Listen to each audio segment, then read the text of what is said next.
From UFOs to ghost and psychic powers, history is riddled with unexplained events.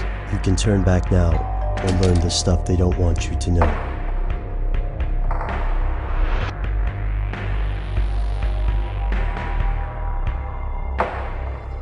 Here are the facts. When people have to make decisions, they act to the best of their ability based on the information available. But sometimes that information may be inaccurate, which doesn't stop it from spreading from one person to the next.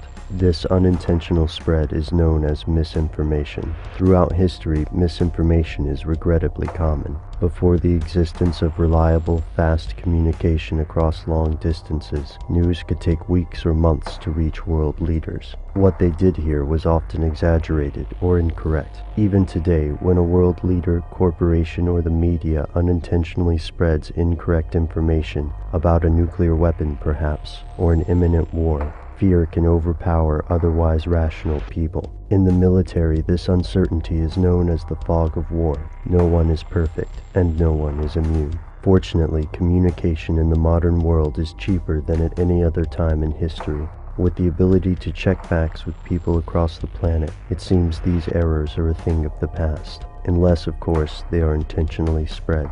Here's where it gets crazy. Think of misinformation as a bungle on the football field. Think of disinformation as a well-executed play. It could take the form of a forged letter, an extraordinarily lucky discovery, or an anonymous phone call. When it comes to information warfare, disinformation is one of the oldest techniques in the business. During World War II, British forces intentionally leaked fake campaign plans to Axis powers in Operation Barclay, diverting Nazi attention from Sicily. Disinformation was spread by the Soviets and the US as they competed to become the world's reigning superpower, perhaps most notably in the CIA's Operation Mockingbird. Yet disinformation is not a discarded Cold War practice, nor is it a thing of the past. In countries like Zimbabwe, Myanmar, or Belarus, the public generally accepts that elections are rigged, but the local media rarely contradicts the ruling powers. It's no secret that many U.S. citizens believe presidents from Lyndon Johnson to George W. Bush and Barack Obama have resorted to disinformation to nudge public opinion. Some experts believe the public has become more disinformed than ever before. In a 1996 study on information warfare, the RAND Corporation found that opportunities for perception management, or affecting the way the public interprets information, have expanded rather than decreased. From the internet to Photoshop, the evolution of information technology has provided a wealth of new tools for those who would shape public perception. But here's the tricky part. How can we tell the truth from the propaganda? In the conspiracy world, this is a matter of hot debate.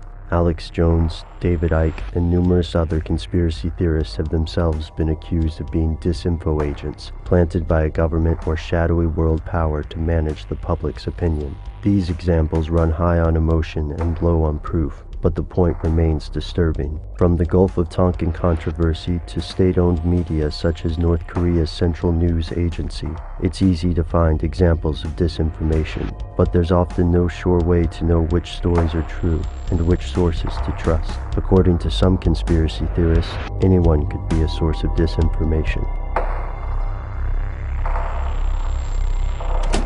Even us.